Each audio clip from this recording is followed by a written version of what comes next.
Today, we're diving deep into a review of Data Annotation Tech, or DAT. I'll break down everything you need to know about working with them in 2025.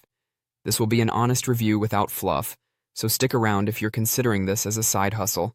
Before I start, if you're tired of scams and want a real solution for making money online, check out my #1 recommendation in the description below. Let's dive in. Let's start with getting into the platform. The biggest hurdle you'll face with Data Annotation Tech is actually gaining access. When you first sign up, you'll encounter the starter assessment. This test is essentially a gatekeeper, evaluating your fluency in English and basic reasoning skills. If you're comfortable with English and have decent problem-solving abilities, you should pass this part. But it's not a given. You might still wait weeks before hearing back after completing it. Once you clear the starter assessment, you'll move on to the qualification tests, and here's where things branch out. If you're into coding, you can opt for the coding qualification test. It offers higher pay of up to $50 an hour, but it requires programming expertise. There's also the core qualification test. If you pass, you'll start with projects that typically pay around $20 per hour, and over time, this can increase as you gain experience and demonstrate reliability. Now let's talk about how long this process can take. The qualifications themselves aren't quick. Both the starter assessment and the core test take time, sometimes up to 2 hours if done back-to-back. And don't expect instant results. The review process can drag on for weeks due to the influx of applicants. Data Annotation Tech has been advertising heavily on platforms like Google and Facebook, so there's likely a backlog of applications. Patience is key here. Once you're in, let's discuss the work itself. Data Annotation Tech primarily offers tasks related to data annotation, which involves helping train AI models by creating and refining datasets. If you're on the non-coding side, expect a lot of typing. You'll need solid creative writing skills and a strong grasp of English grammar. They do have a built-in grammar checker, but you'll need to proofread your work and ensure it's original. No shortcuts like ChatGPT or VPNs are allowed, and breaking these rules will get you banned. One crucial thing to understand is that this isn't mindless work. While some tasks can feel repetitive, many require creativity and attention to detail. You might find yourself brainstorming, crafting varied responses, or summarizing information. It's not just about typing quickly, it's about producing quality. If you're not comfortable writing extensively or lack patience for detailed work, this might not be the platform for you. Once you've passed the initial hurdles, here's where Data Annotation Tech starts to shine, and that's because it offers steady work opportunities. This doesn't mean that work is truly infinite, but as long as the project is active and you're performing well, tasks will keep coming.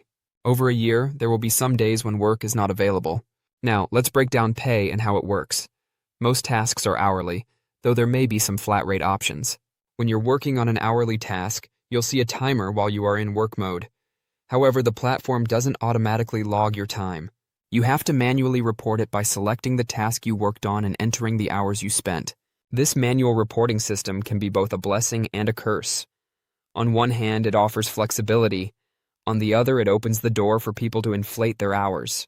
Be warned, Data Annotation Tech takes this seriously. If they catch you faking hours, you'll be kicked off the platform because it's against their terms of service. Once you submit your time, it takes 7 days for the earnings to be approved. After that, you can withdraw your funds via PayPal, provided you've reached the $10 minimum payout threshold. This delay means Data Annotation Tech isn't a platform for immediate cash. You'll need to plan ahead if you're relying on this income. Let's touch on the work experience itself. Is it fun? Well, that depends on you. Some tasks can feel monotonous, especially if you're grinding through them just to hit your income goals. But other days, you might find tasks that align with your interests, making the work more enjoyable. For example, summarizing articles or writing prompts on topics you care about can make the time fly. If you stick with it, there's potential to increase your hourly rate. Project leads may raise your rate if you're consistently producing high-quality work or if they need tasks completed quickly toward the end of a project.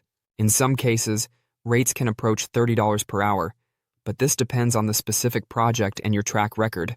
So, who is this platform for? If you're looking for flexible remote work and you're confident in your writing skills, Data Annotation Tech can be a solid side hustle. It's especially appealing if you're willing to be patient during the onboarding process and maintain a consistent work ethic. However, if you're not a fan of detailed writing or you're looking for something more casual, this might not be the best fit. To sum up, this is not a get-rich-quick scheme. It's legitimate work that demands time, effort, and creativity. If that sounds like something you're up for, it might be worth exploring. Before you leave, if you're tired of scams and want a real solution for making money online, check out my #1 recommendation. Click the link in the description to see the best business to start online, which made me over $26,000 last month alone. If you found this video helpful, please give it a thumbs up below and subscribe for more.